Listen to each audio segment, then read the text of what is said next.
I'm actually enjoying it. No, I know.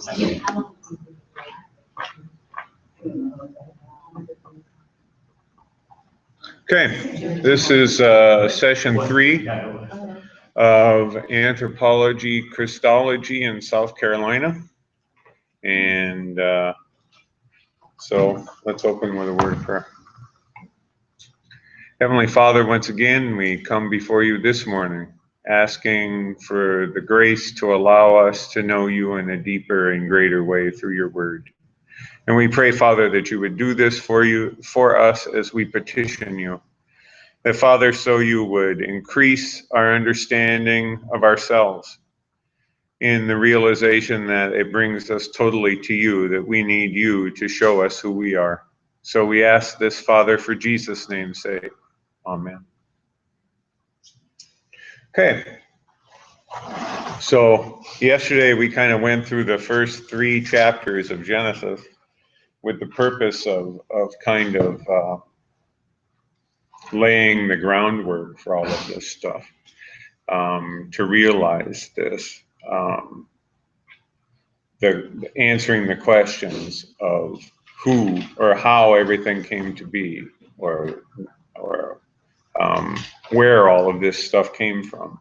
Then in particular dealing with who the human being is, where did the human being come from? And then the final issue of, well, why aren't things the way they used to be? You know, why are they all different? And in all of these things, God has constantly shown himself to be God, that this is what he wants the people to really understand. He is the only true God. He is solely to be worshiped. And now we're going to deal with why that doesn't work out. And we see to that point now that this is what happens between Cain and Abel. So this is what starts to go down then in the 4th chapter. We come to this point of dealing with Cain and Abel. So Adam and Eve, we're told very clearly, Adam knew his wife Eve in an intimate way. She conceived, gave birth to Cain. And so she said, I have had a male child with the Lord's help. Then she also gave birth to his brother Abel. And you know the rest of the story. And this is the reality of this. Now you have, not only has death entered into the world, but now you have 2 offspring and one has murdered the other one. And this is to show the depth of this depravity that has entered in. You know, his depravity has caused him, as he says, sin is couching at your door. You know, now this depravity really brings him to this place where he is actually willing to kill his brother out of his anger and his jealousy. And this now becomes a very important thing to understand in relationship to the nature of the human being. That now, of course, Abel does not have offspring.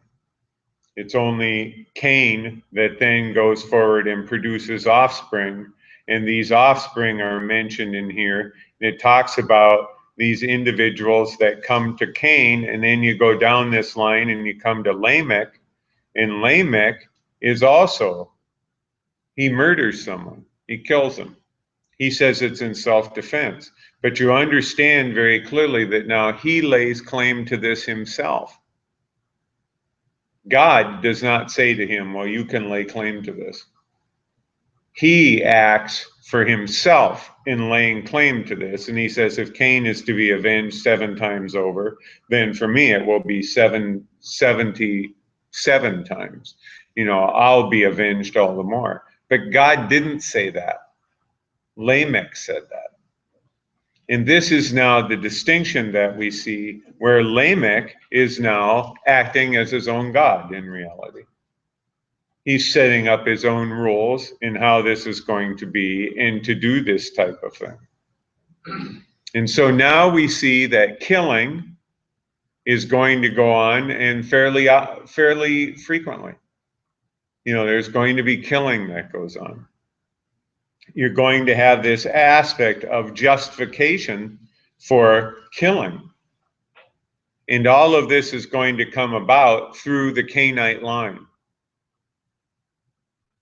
And the Cainite line is really a mess. Well, then after this point, we have that Adam gets together with Eve again, says she gave birth to a son, named him Seth or Shet, and whose name kind of is derived from the sense of given. It says, God has given me another child in place of Abel since Cain killed him. And Shet has a son, Enosh, and he says, at that time, people began to call on the name of the Lord. So it's through the Shetite line that you have the righteous people that come into the world. They are calling upon the name of the Lord. The Cainites are their own God. They see themselves as being this great people, and they have no use for God. And so this delineation now is very important as we follow through this. So now you follow the line of Shet. And this is a very important statement that's made here at the beginning of chapter 5. You have the Toledot statement of Adam. You know, these are his generations. God created him. He made him in the likeness of God. He created them male and female. So you understand right away, this is what he's talking about. There's not a separation for Eve here. She is in Adam. He says this, he created them on the first day, and on the sixth day of creation. He made him in the likeness of God. And Is that one on? yeah. Why? Well, I'm get an invite, so I'm gonna try to get it on that. Do you want me to? Try it again. It should have gone to both. Is she on Johnny's still? Yes. All right. And he's Jay Brunbaugh, right?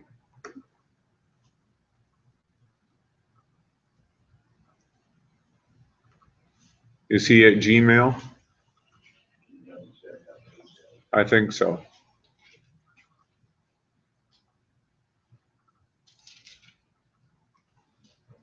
Yeah, she's on. So. All right, Johnny Brunbaugh. Okay. So I sent her another one. Okay. So this is where you see this point now that God made the human, made him in the likeness of God, male and female made him. And then it says, he blessed them and called them Adam. He called them the human being. And this is how this all begins in this statement. But then it comes down to the point where it says, well, Adam was 130 years old. He fathered a child in his likeness. And this is a very important statement.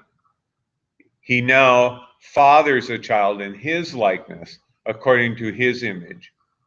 So we know that he has the image of God, but he also has the image of the fallen being. So he is now what we are. Yes. Just with Cain and Abel, Right. They weren't born in the image of Adam. Or It doesn't describe that. It doesn't say that. Yeah, we don't have any statement of them like that. You know, and it probably shows that that's because God wiped out the Cainite line. You know, he doesn't go into any detail about them because, of course, in chapter 6, he wipes them out. The only line that remains is the line of Seth. But yeah, Seth is the one that we're told that he is brought forth in the image of Adam. He has the fallen nature, and also he has the image of God. And this, of course, is us. And Adam, you know, we get the life of Adam and all these sort of things, and we go down in all these people, and then we come to Noah. And of course, this is the whole point, that now God is going to start all over again. You know, and this is who we now are. Yeah, Bruce. I was just looking at this Lamech, and he was only 6 generations from Adam. Right. Yet his children developed musical instruments and structures of brass and iron. Yeah. Which is what we hear is that there's a brass age, and then a long time before they had iron. Right. They had back then. Oh, yeah. Yeah. And all these things, they were intelligent children that he had. Oh, absolutely. They were brilliant. Yeah. Yeah, brilliant. Basically invented all that stuff. Oh, absolutely. And I fervently believe that. You know, I think the abilities of human beings have constantly diminished with every generation after the fall. You know, these people were brilliant. They had incredible abilities to understand things. And that's why we still look back at the ancients. You know, a lot of our mathematics and all these things are derived from principles that those people did. I don't think you could find much of anybody around that could do that stuff now. You know, that could develop the systems of calculus and geometry and do all those sorts of things. I mean, these guys were doing all that sort of stuff way back then with very rudimentary tools. They didn't have the junk that we have. They were able to calculate and determine those things within their minds. But then again, if you had 800-900 years to figure something out, that's an advantage. Well, that is true. You've been sitting around thinking about it for a while. Yeah. Yeah, that's right. How do I make toast? Yeah. I mean, yeah. But yeah, you know, and I think that there's good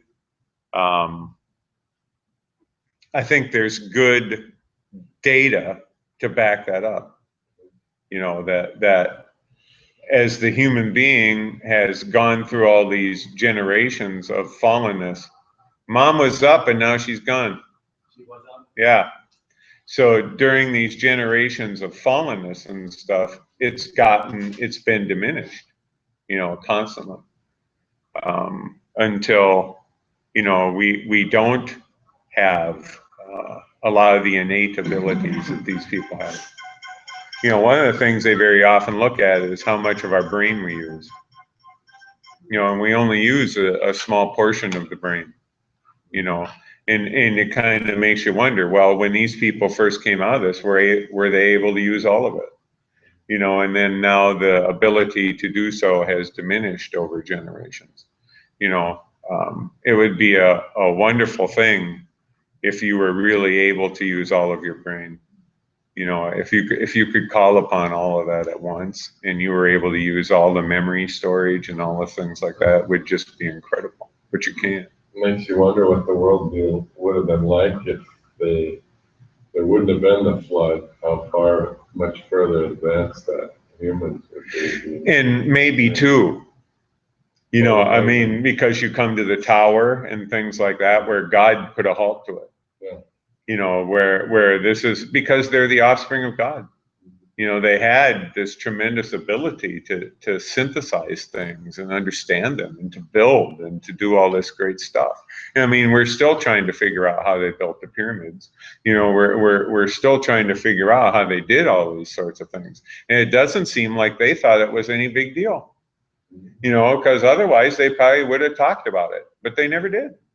You know, it was just like, yeah, you just send these guys out there and put these big rocks in there. Okay, well, how do you get them there? I mean, it took us centuries and centuries and centuries to develop equipment that would be big enough to haul rocks like that. Well, these guys are just hauling them on timbers, you know, from the little pictures that we see. They're rolling them on timbers.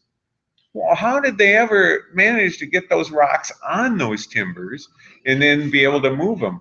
Yeah, they were all very strong. Yeah. It's actually rocks, you know, like it says in Solomon that he built this out of costly stones. Yeah. Okay. Well, there's a lot of stones in those walls of Jerusalem that are 10 by 10 by 49 feet long. Oh, sure. Now, to move that from a quarry to there, I think by the time you get there, you'd have a lot of money invested in that stone. Boy, you weren't kidding. I mean, it's remarkable Yeah. to think about what they were doing. Or something like, even not even looking at this stuff, but something like Stonehenge. Well, how did those people do that? You know, how did they get those rocks up on top of those other rocks? I mean, and this is where you really come to the point of understanding there's just a lot of things that it took us years and years, and actually only by technology we were able to do. You know, well, obviously they didn't have a crane. You know, I mean, they didn't have those sorts of things. So they found a way to do that we don't know. We don't have equipment that can move that rock right now. And that's probably true. It's probably too big yet. So, I mean, when it comes to this sort of thing, you realize that this is what was going on amongst the ancients. You know, Mom's back in. So they had all of this stuff going on. But this is the problem. There's a hubris amongst the human being, you know, especially out of the Canaanite line. And this is what comes out in chapter 6, and we spent quite a bit of the time on that last night in the Romans class. But this is where you see this thing. The Shetite line, who is now known as mankind, humankind. It's in the image of Adam. Yeah. Where it says he begat a son in his own likeness and after his image, do you think that has anything to do with their physical appearance? I don't know so much. I mean, but I can't say. You know, I don't think that it necessarily does. I think Towards the opposite, it says both in his own likeness, then after his image. Yeah, that's just good Hebrew. Yeah. Yeah, Hebrew is very redundant in terms of expressing things. And they'll very often use a different word to express the same type of idea, which is fairly consistent, you know.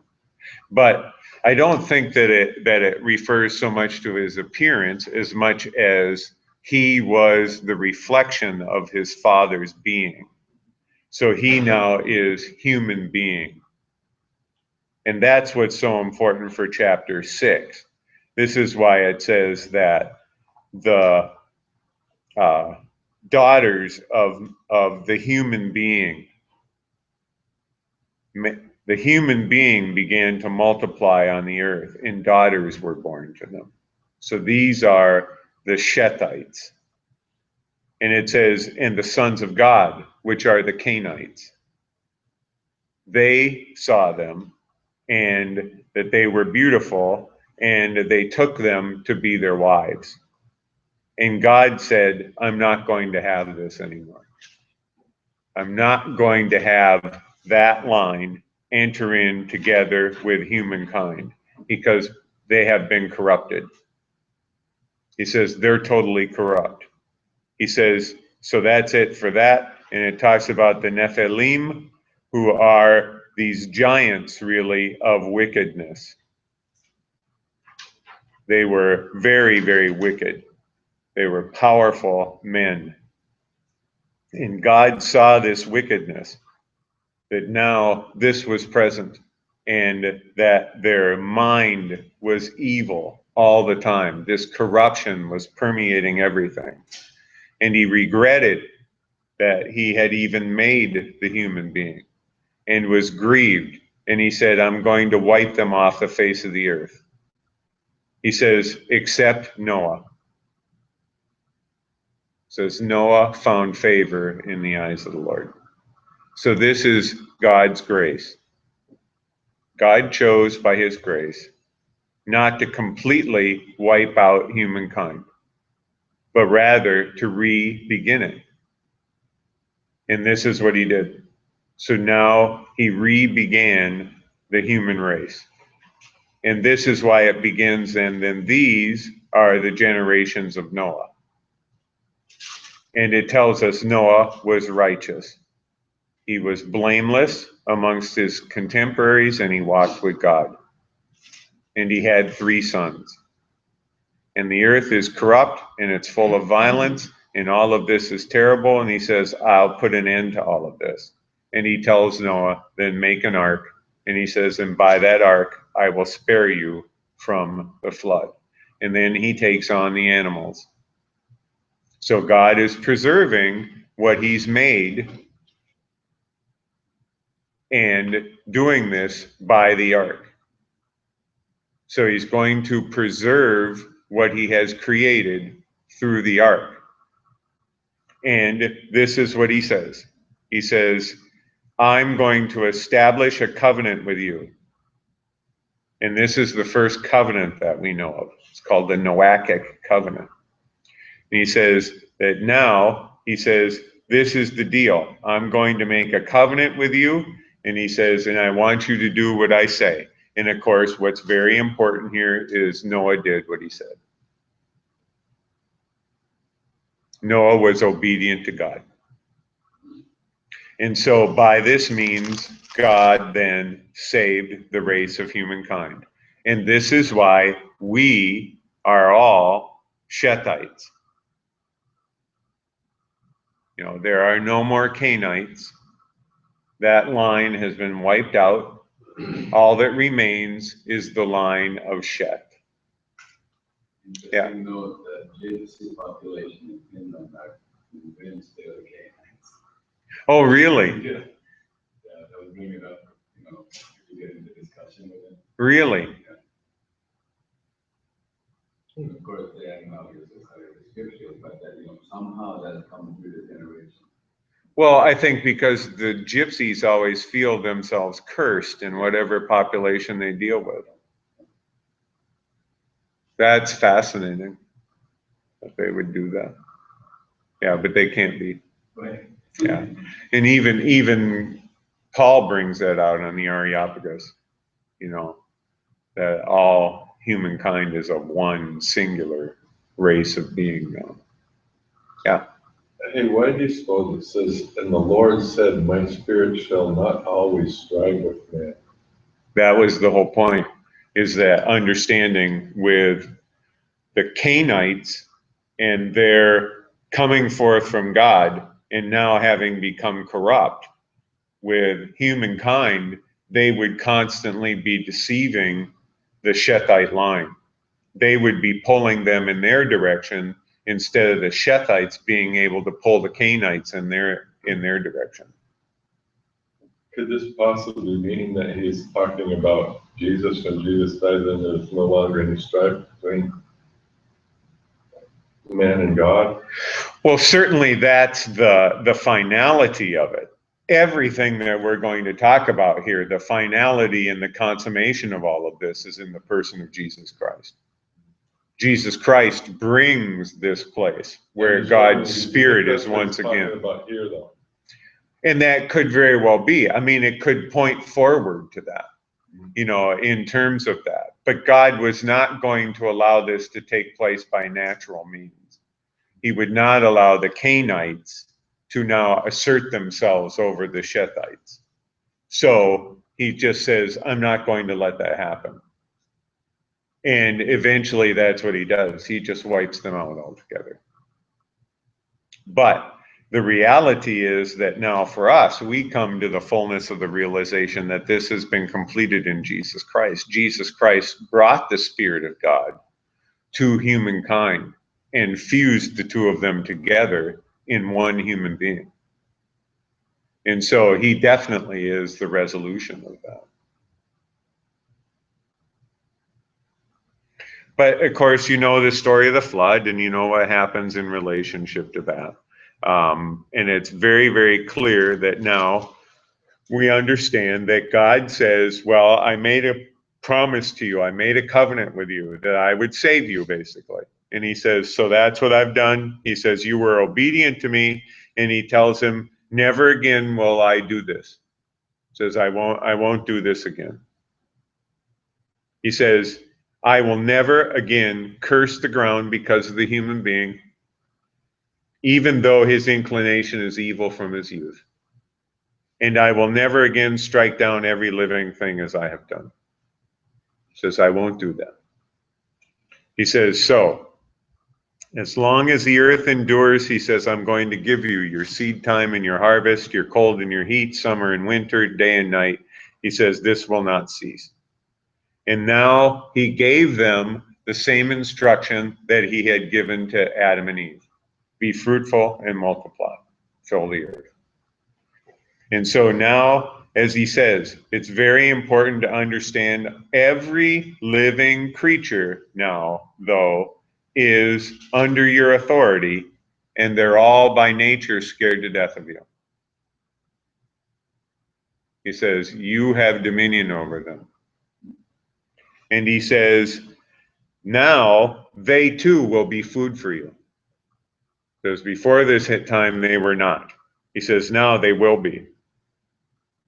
As I gave the green plants, he says, I've given you everything. But you're not to eat the meat with its blood. And he says, and I will require the life of every animal and every man for your life and your blood. So he says, so now, when it comes to this aspect of these things, the life is in the blood, and I will require it. He says, if there is an animal that puts you to death, I will require its life. He says, and if there is a man that puts you to death, I will require that life. And he says, this is the way that this will be. He says, whoever sheds man's blood, his blood will be shed by man, for God made man in his image. And this is the understanding now of life for life. And this becomes very, very important to understand in the sense of why we talk about the sanctity of life. We can't sanctify life. God sanctified life. And God says, this life holds this value because it's in my image. And he says, and you have no right to take it. He says, that is mine. He says, but the one who takes it, he says, I will hold accountable according to their own life for what they have done. And so this now brings us to the point of realizing the nature of the human being. And in order to seal this, he says, I'll give you a rainbow. And he says, this is the deal. He says, I'm telling you, I won't do this again. So every time you see that rainbow, or every time you see the spectrum of light, he says, you realize very clearly that this is my promise. I will not do this ever again. And he says that this talks about Noah and what happened in relationship to this story of what happened, that now with Canaan, that Canaan would wind up being cursed. They had exposed their father's shame, or he had exposed his father's shame, and Ham and Japheth had covered him. And so he says, now he's going to be a slave to his brothers. In other words, this is what will happen with him. Yes. Why do you suppose that he put basically the curse on his son and not him? Basically because he was already established and had all of these things. The curse is worse if it comes upon your child. And so he brought forth this curse that was a curse upon Ham. But what he cursed was what was the greatest thing that Ham had. So he cursed his son. It seems like Canaan's just kind of innocent. It's cursed. Well, and that's part of the deal. There is no innocence. Yeah. You know, once you enter into the aspect of the fall, there is no innocence. And this is why within the Old Testament it is brought out all the time that God hands these things down from generation to generation. You know, that's only reversed at the time of the coming of Jesus Christ. Another question, do you suppose that the Canaanites, are they the black people? No, No? they're not. No, that was an invention that came out. I was just wondering because Yeah. it says they'll be servants of men, and who's been more servants than men? Oh, lots of people. The Well, Romans there is, but enslaved. in generally speaking. Weren't the Irish? Oh my gosh, yeah. There's the Romans enslaved everybody all around them, not just black people. You know, it's just that for us, that's such a big deal to us because when we came to the New World, we first of all enslaved the indigenous. Well, they're not really the first migrants. We actually first enslaved the first migrants, but they weren't able to bear the load so much of what we needed them to do. And so African slaves were more fit to serve in like the sugar fields and different sort of things like that, because so they imported African slaves over here in order to do that work. But they're no more cursed because of their skin color than any other person. You know, and in fact, there's many African people that weren't under the curse. You know, there's many people there that weren't under the curse. And so, no, that was actually started by some of the what became white supremacist groups. You know, I never heard it from anybody. I was just thinking that might be it. Yeah. My own mother. Oh no, I mean the Mormons taught that for years and years and years. They did? I didn't know. Yeah, they taught that. The John Birch Society, the Ku Klux Klan. I mean, all those groups taught that for years and years and years.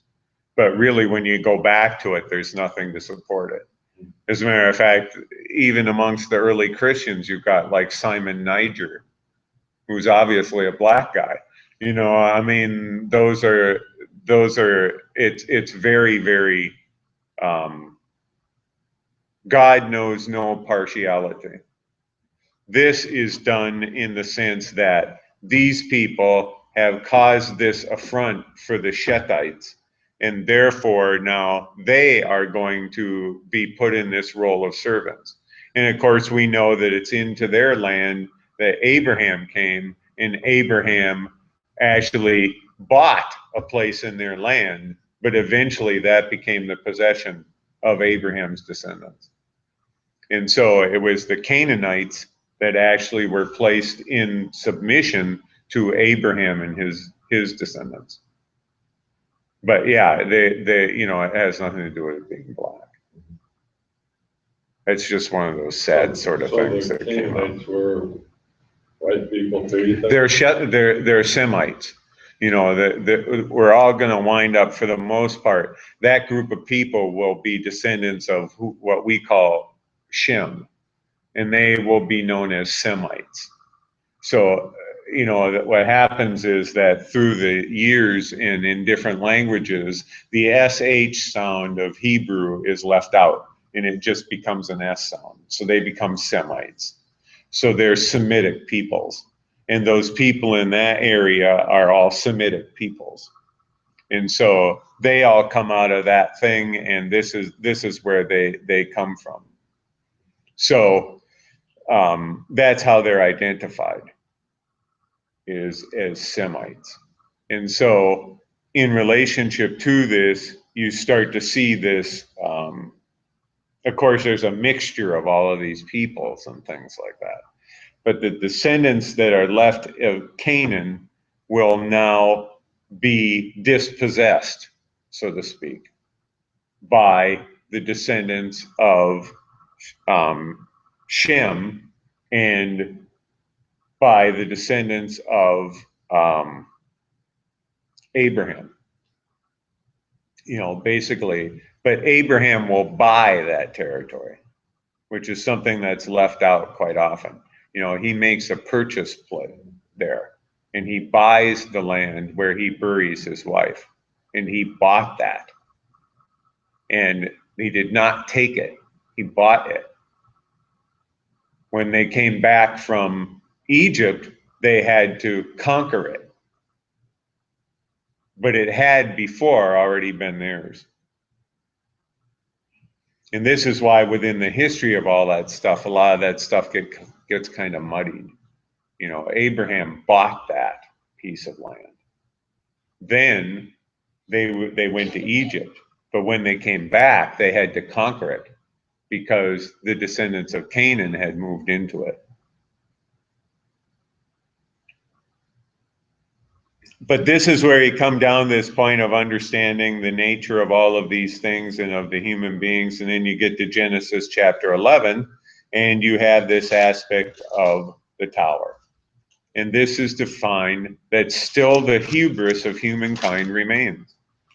Even though there's just nothing but the Shethite line, they are still fallen, they still possess this hubris, and they still are trying to get to God.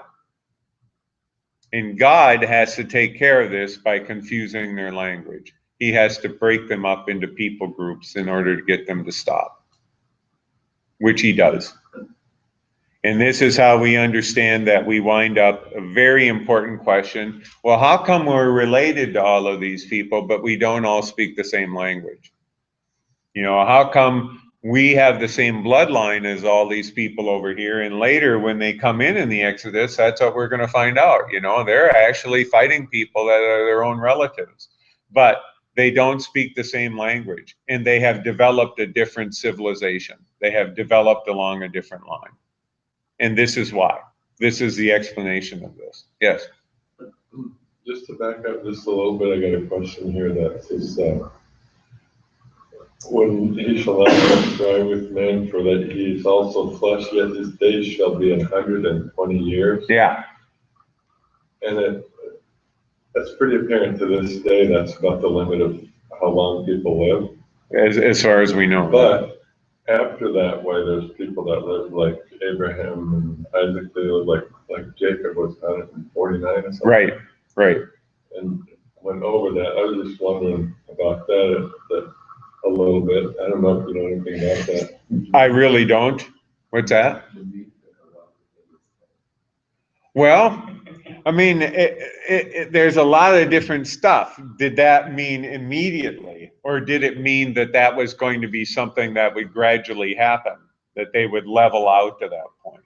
You know, there's supposedly people over in Siberia and things that are older than 120, you know, but they don't have birth certificates and things like that, you know, so we don't know for sure that they're really like 131 or different sort of things like that, and they may or may not be.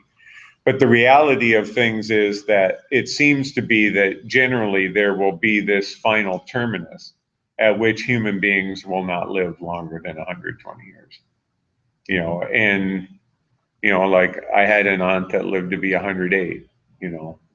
And we were talking to her once, and she's telling us stories about the boys going off to war. And I went back and told my dad that my Aunt Caroline was talking about World War II. And he said, no, Jay, she's not talking about World War II. And I said, oh, then World War I. He said, no, Jay, she's not talking about World War I. She's talking about the Spanish-American War. You know, she was 8 years old when they went off to war. So, I mean, you sit there and you think about that, and she lived to be 108. You know, so when you deal with those sorts of things, you realize how much time that really is, you know, and that's a long, long span. But God just says there's going to be a terminus to this. You know, I'm not going to allow them to go past that point. But this is where you come now to the point of understanding Abram. And Abram now comes on the scene. And Abram is very unique. We encounter people who call upon the name of the Lord, and they're kind of special. And Abram stands out amongst all of them. You know, he really becomes this covenant of faith. And that's what really becomes important now, is that God brings this visitation upon this one man to establish this covenant of faith in order to finally establish a group of people that he counts as righteous, but they are righteous not because of anything that they have done. They are righteous because of the faith of faithful Abraham. God imputes righteousness to Abraham by faith. And this is 430 years before the coming of Moses and the covenant of the law. And this is done to establish very clearly that God's covenant is first and foremost a covenant of grace through faith. And that this is what he's doing in relationship with his people. This is what he will always desire from them. And this is why this is so important to understand in relationship to this, because these people are heading out into the Exodus. You know, these are people who are in the Exodus that Moses is writing to. But Moses is already writing to them of the covenant of God's grace. You understand the reality of how you got to be the covenant people of God was by God's grace that he gave through Abraham. And God called Abraham. And he did all of these things for Abraham. And he brought Abraham into this place. And Abraham was obedient by faith. He was obedient by faith to God. So God blessed Abraham, and he blessed him with a seed that would continue after him. And he blessed him with the promise that he would be the father of a throng of nations. And in reality, as Paul says, well, he's the father of all the faithful. You know, and this is really the sense now that we come into this regard, that Abram is now the means of God bringing this blessing. But it didn't have anything to do with Abram. Abram was actually called out of darkness. He came forth out of Terah. You know, he came forth from another place. He did not know God by nature. God made himself known to Abraham, and on this basis, by his grace, chose to save Abraham. Yes. It's a little bit confusing here, because there it says how Terah took Abram, his son, and Lot, his son, and Haran's son's son, and Sarah. It says, and to go into the land of Canaan. Then the next chapter starts, as the Lord said unto Abram, get thee out of thy country, from thy kindred, and go. And he gets all the credit for going. It looks like above here it says his father took him. Mm-hmm. And apparently as far as Haran. But it says to the land of Canaan. Yeah, to Haran. It says they were on their way to the land of Haran. They came to Haran, they settled there, and Terah died. Okay. So then God said to Abraham, no, I'm bringing you out of all of this and to the place that I want you to go. So he now left Haran and then went to the land of Canaan.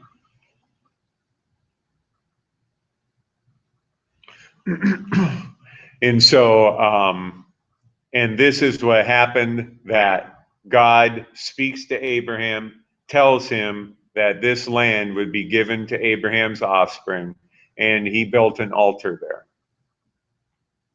And this is what we see, is that with Abraham, Abraham really worships God. For every step of his way, he worships God. And we see this very clear thing in relationship to the sojourn of Egypt, into Egypt, and all these types of things. And Abraham is already living out in kind of a strange way what will be the life of his descendants. So he goes down into Egypt. He, you go through this whole deal of him misleading Pharaoh, in relationship to protecting himself through Sarai, which shows that Abram wasn't perfect. He's still he's a Shethite. So he has the image of God. He's a very righteous man, but sometimes he relies on the flesh. You know, he does not always rely on God. He relies on the flesh. So he tells her, well, you tell this little fib so that they won't kill me. Well, then when it all comes out, of course, God still blesses Abram. And this is the important thing to understand. God does not go back on his promise. Even though Abram maybe doesn't do everything in the most upright way, God does not go back on his promise. He still blesses Abram. And even in the deal with Pharaoh, Abram comes out of this pretty good, you know, and this is all the deal. And of course, the people who Moses is writing to can really relate to this, because that's exactly the same thing that has just happened to them. They went in the land of Egypt. Now they've been led out of Egypt with the goods of Egypt in tow. You know, and he's showing them very clearly that God prefigured all of this in Abraham. You know, and so that they could understand that God would be very faithful in terms of his promise. And this is always the balancing part of this, is to understand the nature of God acting according to the promise. And the fulfillment of that promise is, of course, in Isaac. And then in the balance of the book, we come down the point of understanding, well, now we wind up with Isaac and we wind up with the blessing. But did Abraham do all of this stuff altogether the right way? Well, no, because Sarah decided it was taking God too long to produce an offspring, so you better do it. God must have meant it to be this way. So you take my maid, Hagar, and you have a child this way, and that will be our heir. But God made it very plain. You know, he's not the heir. He's not the promise. But God said, but I'm still going to provide for him because he's your seed. He says, so I will make him great. And he says, and I will make him 12 nations. I will make him great. I will make of him to be 12 tribes. And I'm going to bless him and make him very great, because I promised you that I would bless your seed. And he's your seed. And of course, we understand that now that's the whole problem. You know, Abraham's act of flesh with together with Sarah led to this entire other group of people that now feel that they're the ones that have claim to that inheritance. You know, and the person that really brought this to foreground was Muhammad. You know, and he emphasized this point, that Ishmael was actually the blessed one. And now these tribes were to be united together, and he proclaimed this message of his prophecy from the Quran in order to unite these peoples, which was not an easy task. They still aren't very united. You know, but this is the deal that happens in here. And this is what happens now to bring this understanding of these different peoples. But the covenant in what makes the distinction between Christianity and Islam in all of these things is the covenant here is by faith. It is not a covenant of works. It is a covenant of faith. God promised Abraham he would do this. And even though Abraham acted irresponsibly in trying to do this himself, because he was still a Shethite and he's still in the image of the fallen Adam, and he acted wrongly to do this, God would not withdraw his blessing from him because he had promised. And so he blessed Ishmael because he was the seed of Abraham, but he is not the promise. And then he had Sarah conceive and bring forth a son in her great age, and that was Isaac, because he was the child of promise. And this is the sense of where we see all of this stuff start to take shape in terms of the understanding for the rest of the Old Testament. You know, now you see these things where and it's very important to these people who are wandering in the wilderness to realize, well, yeah, this is where all this stuff came from. This is how all this stuff happened. This is what we have encountered. And now we have to understand, well, what makes us different? And we're going to understand later that in a number of ways, they don't want to be different. They're saying all along, well, we want to be like the people who have these gods, and they do these sorts of things. And why can't we do that? And why can't we have that? And God is constantly trying to say to them, because you're not like that. You have a separate covenant that distinguishes you, a covenant that has been brought you by faith. But this is a lesson that in reality they will never learn. And they're going to supplant this covenant with the covenant of Moses and begin to follow this as a covenant of works. They're not going to realize that this covenant is not a covenant of works. It's a covenant of faith. And that the covenant with Abraham preceded that covenant, so that they would recognize that the covenant with Moses was simply a gracious act of God, by which he was showing them everything that would lead to righteousness and everything that would lead to cursing. And that's the beauty of the end of Deuteronomy.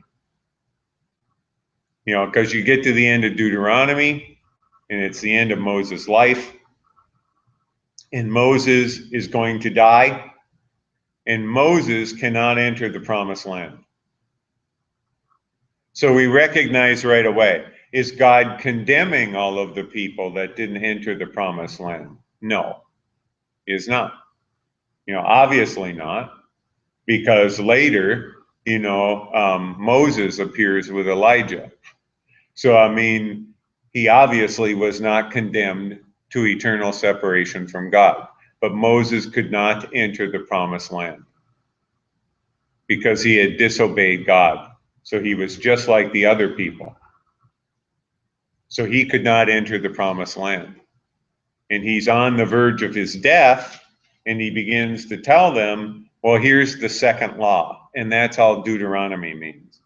The second speaking forth of the law. He says, well, here's the second law.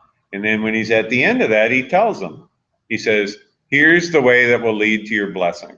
He says, I've given you all of these things that will lead to your blessing. He says, if you do these things, you will live in this land. And he says, and everything will go well for you.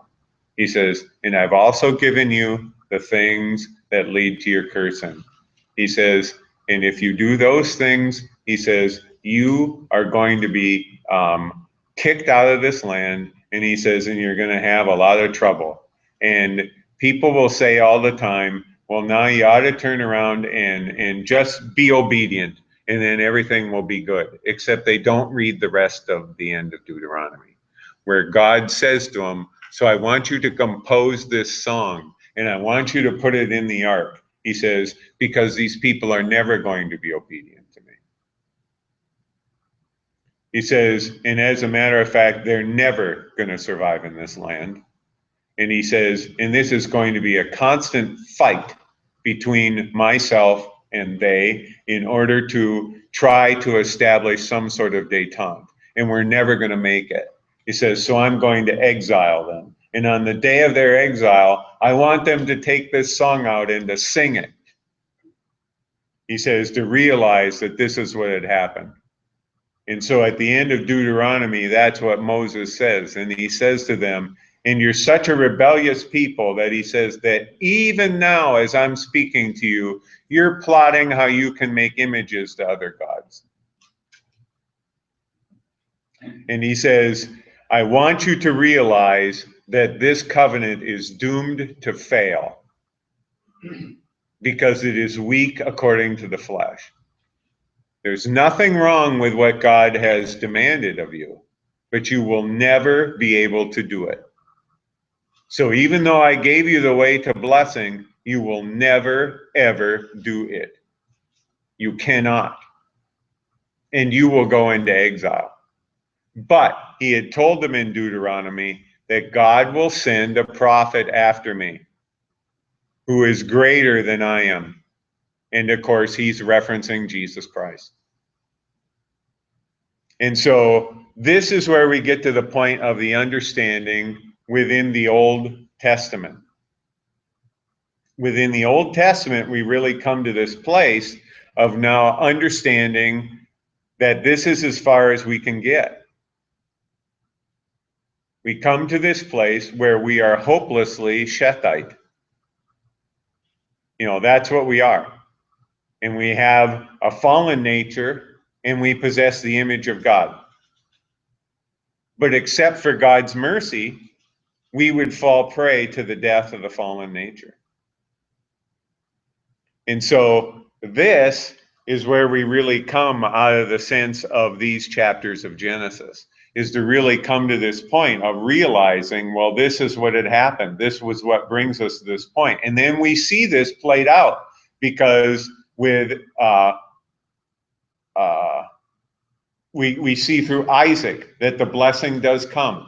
We see the struggle, though, with Ishmael and what takes place with that whole deal. Then we come to the point of Jacob and Esau. And now we come to this point where Isaac is bent on blessing Esau because Esau is the bigger one, the stronger one, the more macho boy, you know, and all these sort of things like that. And this is the way that he wants that to go. And Rebecca is told him very clearly, and he agrees with her that the blessing is to fall upon Jacob. But he refuses to do it. And so she now gets him to into this place where through Jacob she deceives him in order to get him what had been prophesied that he was to do. Because the prophecy had already been given that the blessing would fall upon Jacob, not upon Esau.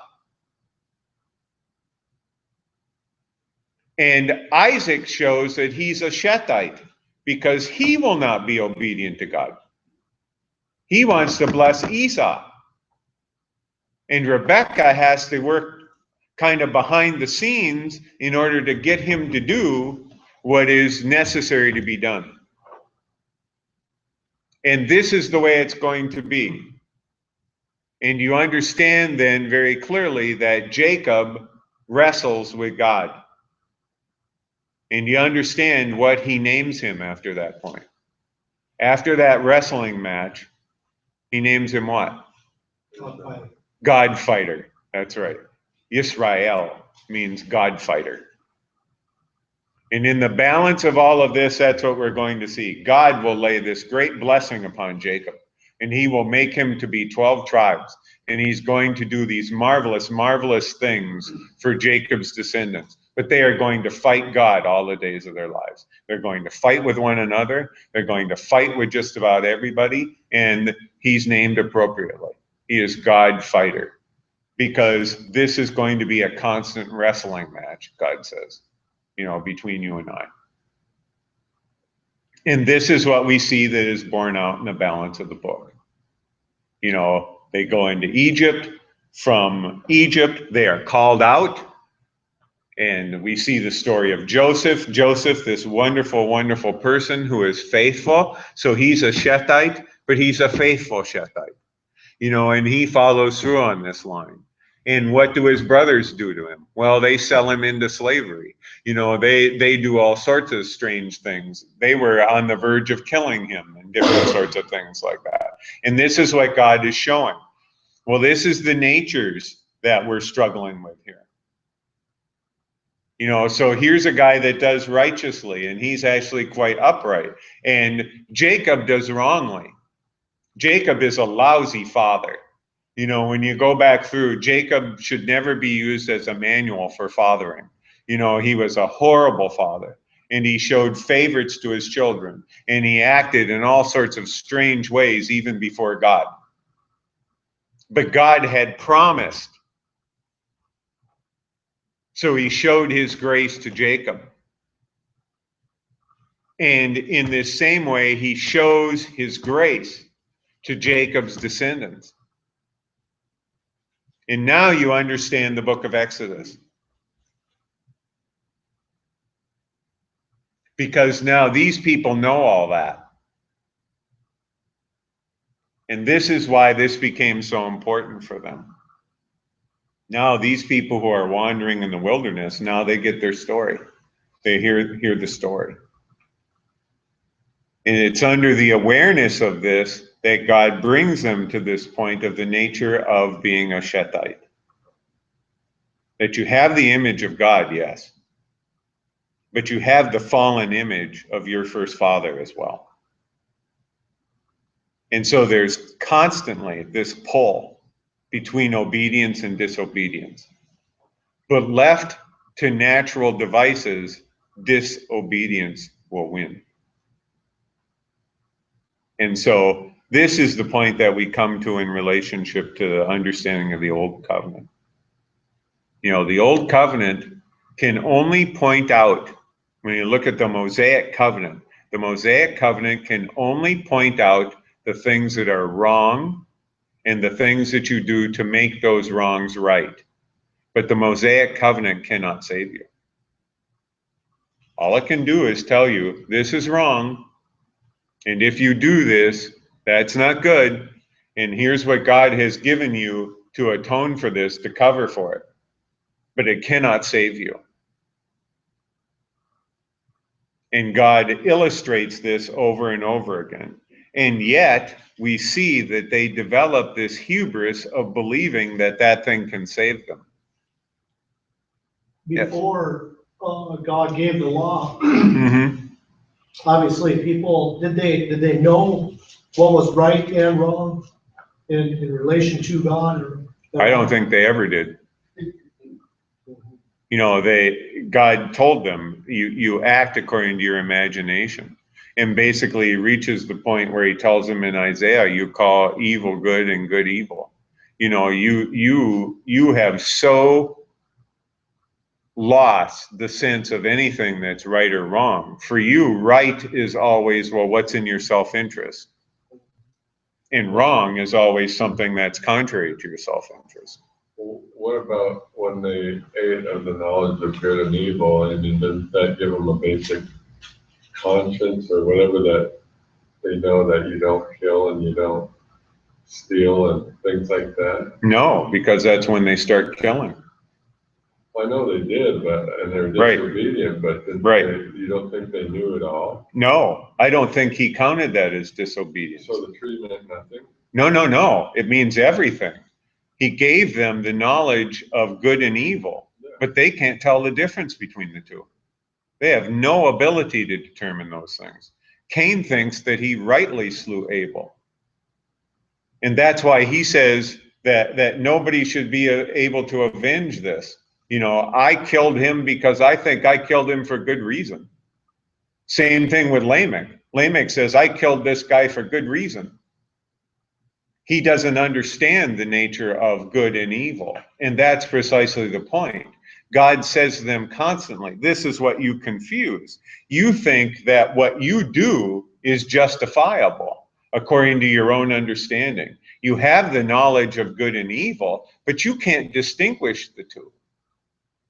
And that's why he tells him in Isaiah, you call evil good and good evil. And this is precisely what happened to them. And that's why he had to destroy the Canaanites. There was no possibility for them to even sort out anything that was good. He says, your every imagination is evil. And this is where we really come to the point of understanding the fullness of what we talk about the depravity of the fallen nature. The fallen nature is bent on justifying itself. I guess what I'm kind of saying is, like, if you go, say, out in the Amazon, you come to one of these tribes that has never heard the Bible or any of the gospel or anything else, they have a basic knowledge of that it's wrong to kill somebody.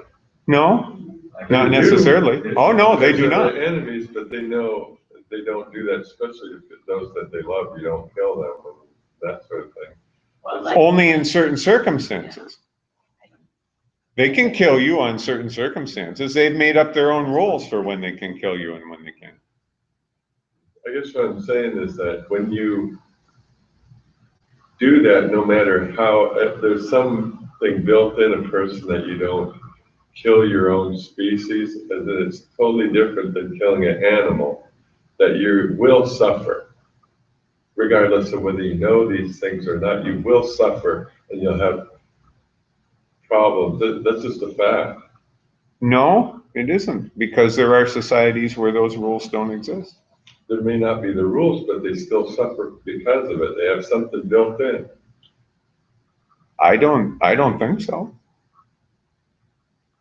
You know, a lot of those societies do very well.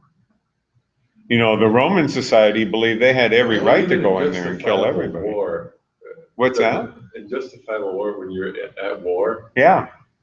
that there's more psychological casualties than the ones that have been killed by bullets by a long shot. But the Romans killed thousands of people, believing that they had every right to do so, and they had no twinge of conscience about doing it at all. They believed very strongly that was exactly what they were meant to do. The Japanese believed the same thing. They still will not admit what they did to the Chinese. They turn around and say all the time, we had every right to do that. We're the Japanese. We're the descendants of the kami. We have every right to do that to them. Those are lesser people. See, that's what I'm saying, that through their human reasoning, they have come to that conclusion that every one of those that kills another person will suffer. Oh, absolutely. In God's reckoning. No, not just in God's reckoning, even without the Bible, they will have suffered psychological problems. I don't know that you can make that statement, because in the primitive tribes. That's just the way it is. That's anybody that deals with people from war. No, but that's different. In the primitive tribes, when they're supposed to kill the other tribe, I don't believe there's any psychological problems there, because they did what they were called to do. They certainly don't express any, Yeah. you know, or show any. You know, there's a lot of the great emperors and things were astute killers, you know, that don't necessarily suffer psychological problems. And I think in our society, we're so ingrained that it's wrong. Right. It's hard for us to comprehend that. Yeah. Well, I mean, because you would say probably that like Hitler had psychological problems, or some of these leaders of countries that did that, decimated lots and lots of people. So I don't know. I mean, maybe they're just, their mind is. Well, but I mean, in that sort of thing, you get to like a chicken and egg sort of thing. So what? I mean, do the psychological problems come first and then you engage, which obviously was the case with Stalin. You know, he was paranoid. So, I mean, he slaughtered people out of his paranoia. You know, Hitler's just a mess of ideas, you know, of megalomania, together with a radical German nationalism. And I mean, when you start to go through that, well, he developed all of that very, very early, you know, during his service. Even before World War I, he had a bunch of that sort of stuff. So, yeah. It's a story true with in Anthropology, when this guy had finalized. And he said, well, you can't have that. And then the guy came back a little bit, 2 days later and said, I'm good now, I only have one. Good. Oh my God. Have you heard that? He said he realized how careful you have to be when you go and become a missionary, because this guy had actually gone and killed a couple of his wives when he told him that you can only have. Oh. And then he was like, I'm good now. I had never heard that. that the guy actually killed them. I knew that some of those guys over there like put away their wives after that point. I didn't realize that he had physically killed them. That's how I heard the story. Because that would really surprise me. I think normally what they do in that sort of situation is they put away that wife, which in their society is killing her. They don't physically kill them, but to put away that wife means that she can't marry anybody else, and there's no way of physically providing for her. She's basically left dead, and they count themselves as dead. I'd be very surprised that they actually killed them. The story could have been. Yeah, because that even at that time that those guys were over there, they had law within the nations that forbade that type of thing. You can't just go kill them, but that doesn't mean that's not the case. No, I study on that a lot, and like when they used to go to war and you'd see all the British on one side and the Americans on the other side, or French or whoever they were, and they're all lined up, ready to aim, fire, and you go boom, you think the whole line will go down, there's only a few of them go down. The reason why is most of those people will not do it, they'll pull the gun out. There's something inbred into taking another life. And I disagree with that strongly. And when they do, you see many times when somebody takes a life, they are never the same afterwards. Now, I can believe that, but the reality of things is the British did not raise their muskets. They did. They didn't. The British were known for that. As a matter of fact, they fired Brown Besses, and Brown Besses, the problem, the reason why more guys didn't fall is it was a very inaccurate weapon. So then they marched upon those people and beat them to death and bayoneted them to death. They were known as the Black Watch, and they were about the most fearsome group of people on the face of the earth. And so they knew no fear. They stood and took those bullets without any problem. They would allow those other people to fire at them because they realized the musketry was not that accurate. And then they would run upon them, actually. They would run upon them in a rank and actually club them and bayonet them to death. So actually, that's why the American colonial army was scared to death of them.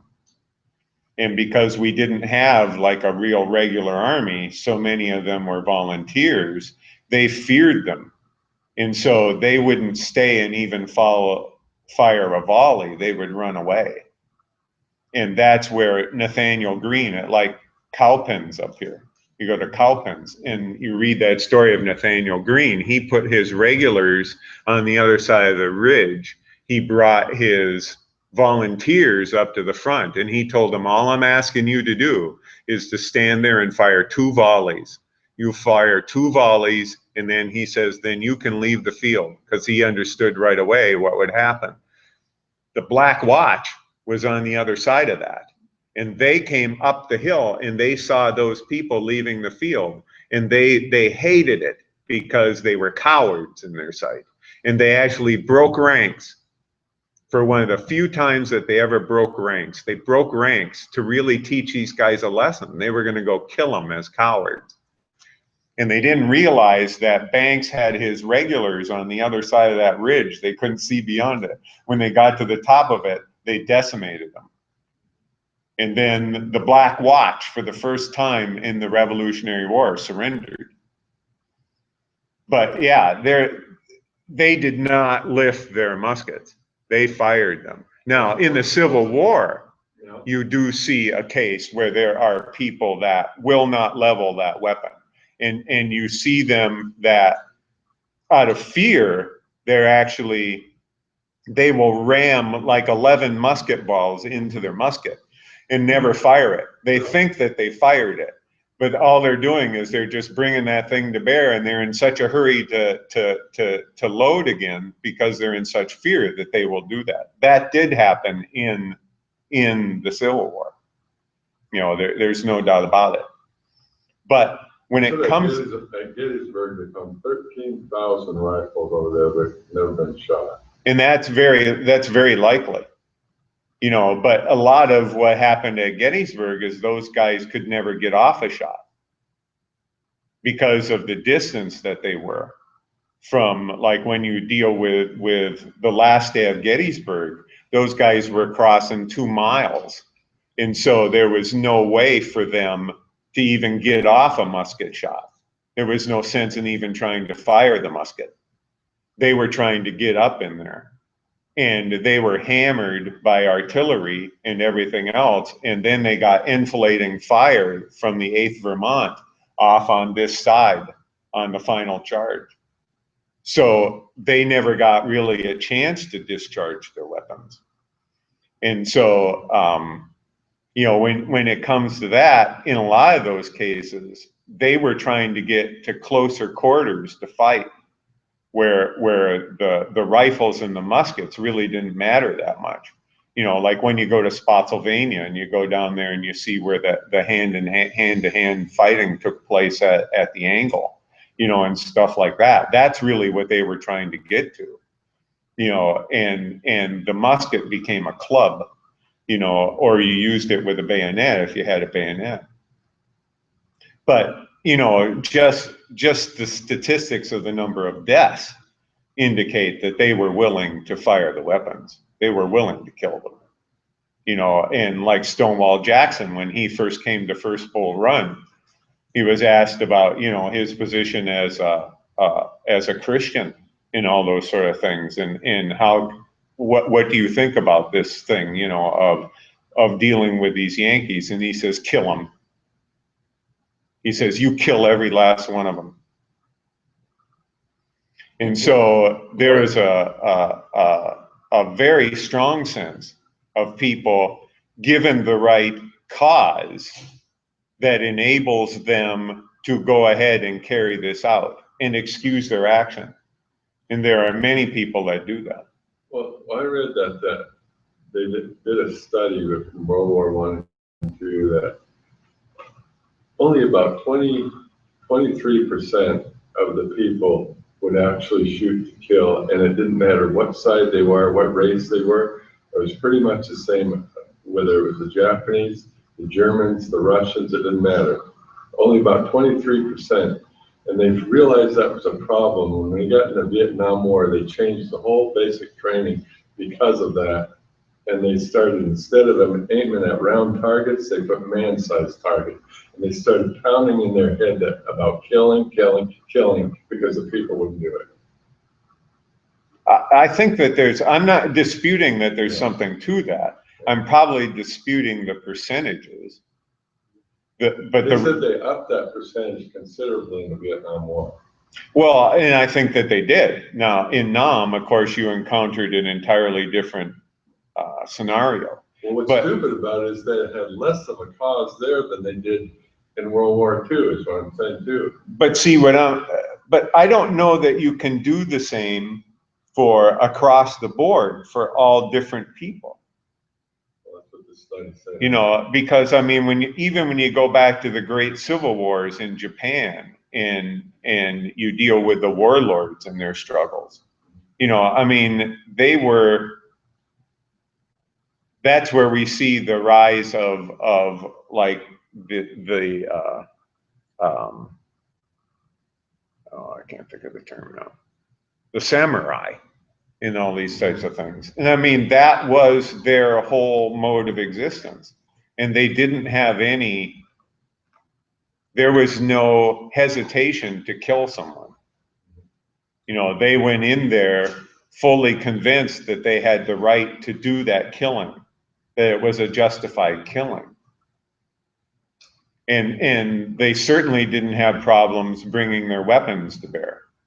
You know, and of course they weren't using firearms. You know, they were using swords and other weaponry.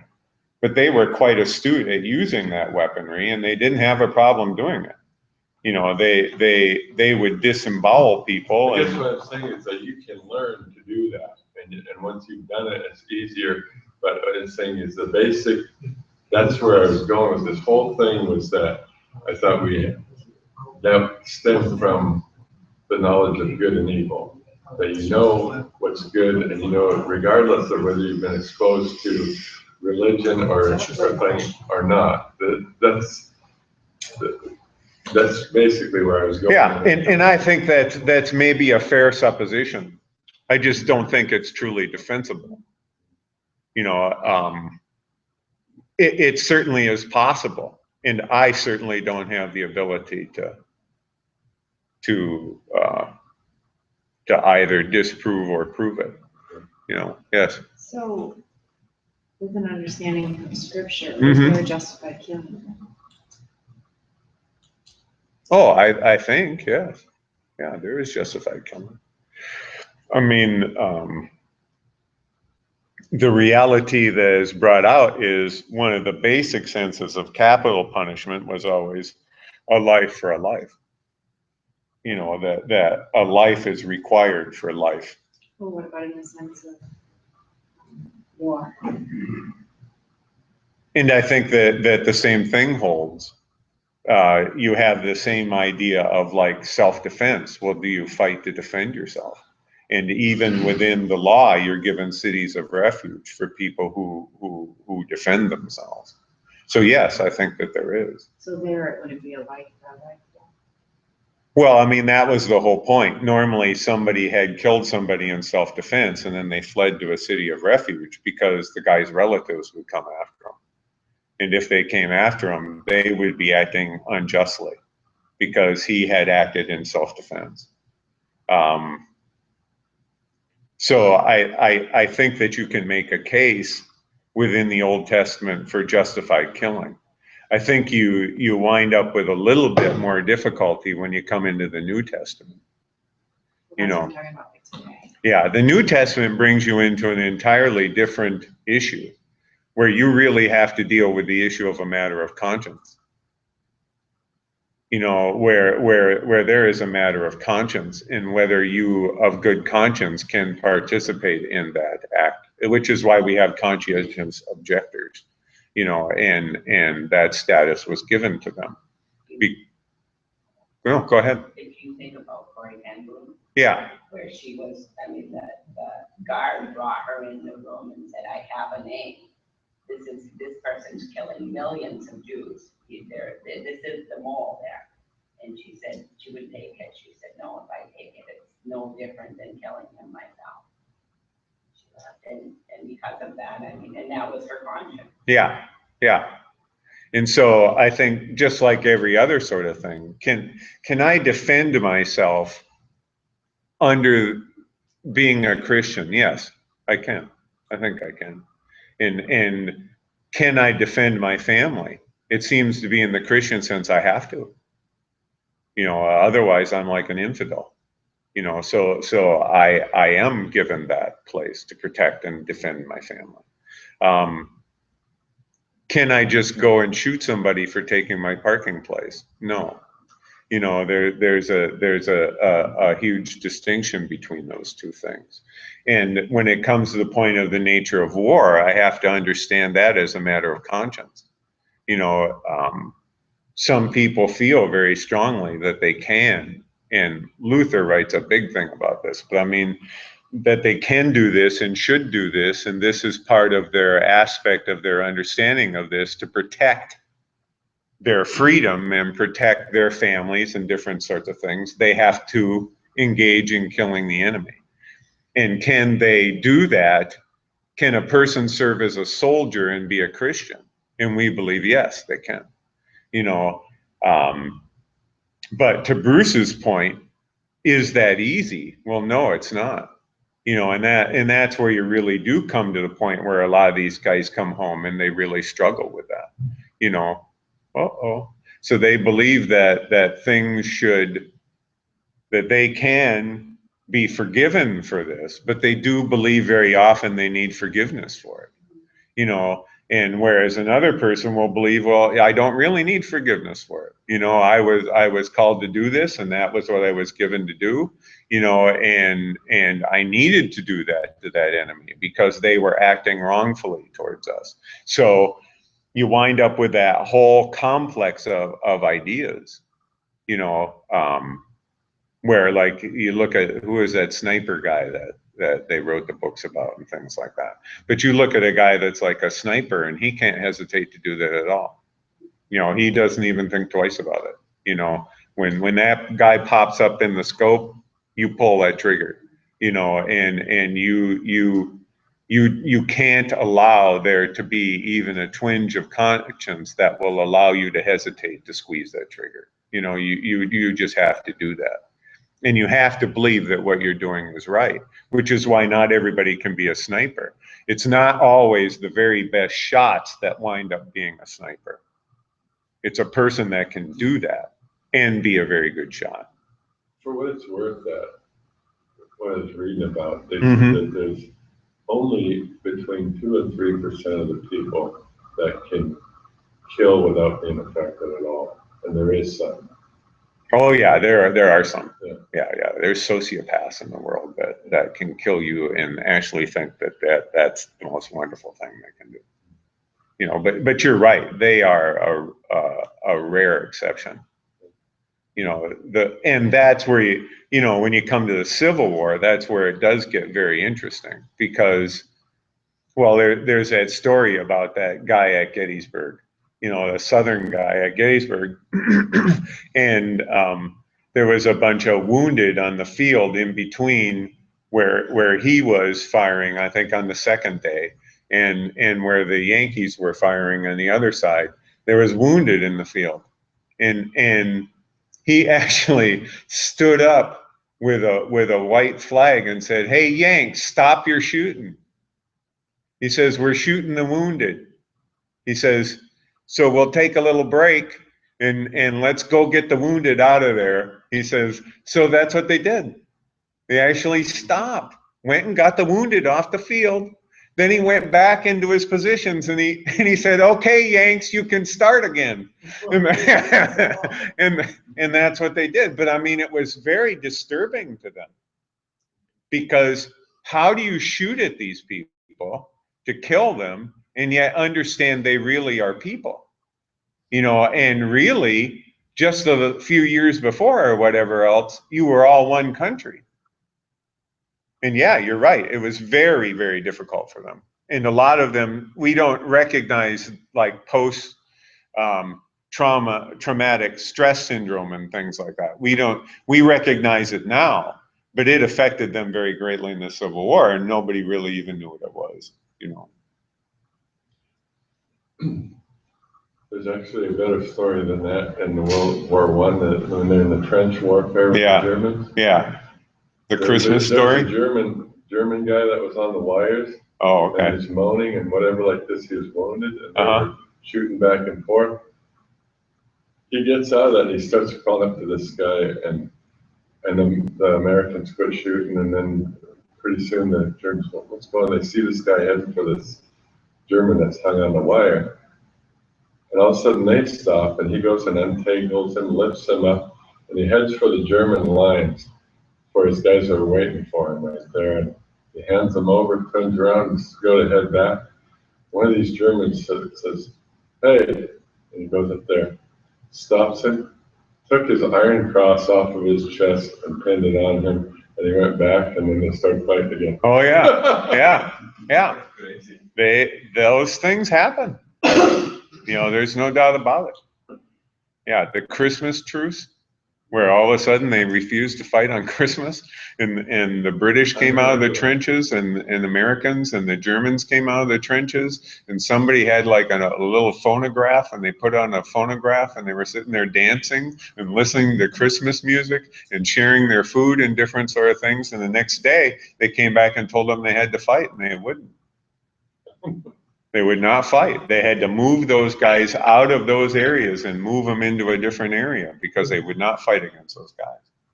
They're friends now. Except one guy. And he wrote a letter to the German high command to complain about how disgraceful his officers and other people had been, and that they had done this in those trenches. One guy was there, and he wrote a letter back to the high command to complain about it. His name was Adolf Hitler. Really? Yeah. Hitler was at the Christmas truce. No. And yes, and he refused to participate. He sat over on the German lines and stewed about the fact of everything that was going on. He's amongst that 2%. Yeah, well, he was. There's no doubt about it, he was. But yeah, Adolf Hitler sent a letter to the German High Command complaining about those people, that they were no true Germans. Yeah. But so, I mean, when you get into those sort of things, you wind up with, you're right. I mean, it's a very difficult thing. But when it comes to what the scripture says with the knowledge of good and evil, the problem is that we have the knowledge, but we use it according to our own purpose. So we very often will justify our killing when it's unjustified.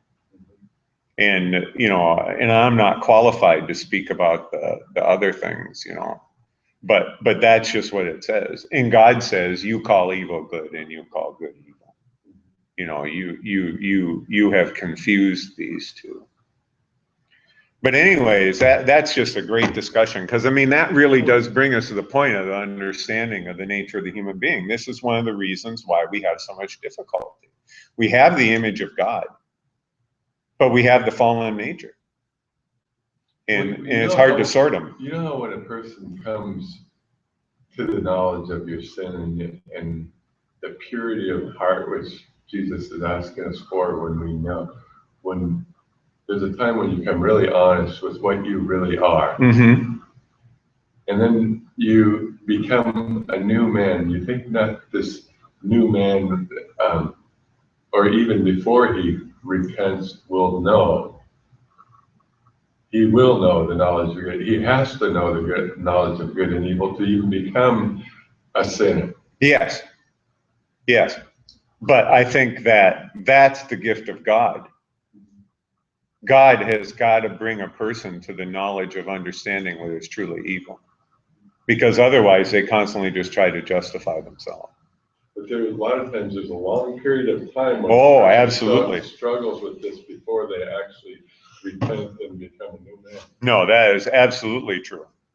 You know, there are the pangs of conscience and the dealing with that thing that very often, and that's why a lot of people, when you read about these types of things, it turns them to other sinful behaviors of indulgence, because they're trying to find a way to take care of that. You know, Like so when sin becomes exceedingly sinful. yes, Yeah. until it becomes really fully sinful, and which means it comes to the point where you recognize your own responsibility. You know, and you need to have that dealt with. Okay, but anyways, that's kind of where we're at today, is getting more towards the end of the Old Testament stuff. So, you know, we'll still probably take a little glance at Psalm 8 and Psalm 82, but those more relate to the sense I'd rather do them going backward from the New Testament stuff, because the New Testament really fleshes those out a lot better. So let's figure that we're probably going to start going through the Gospels tomorrow. You know, the Gospel sections and whatever else, you know, and hopefully you've had a chance to read a good portion of this by now. But if you haven't, you know, then try to do that. And we'll start going through some of those sorts of things and see how this relates to what we just covered in the Old Testament, because it relates very, very closely to it. Okay, good deal. Thank you very much.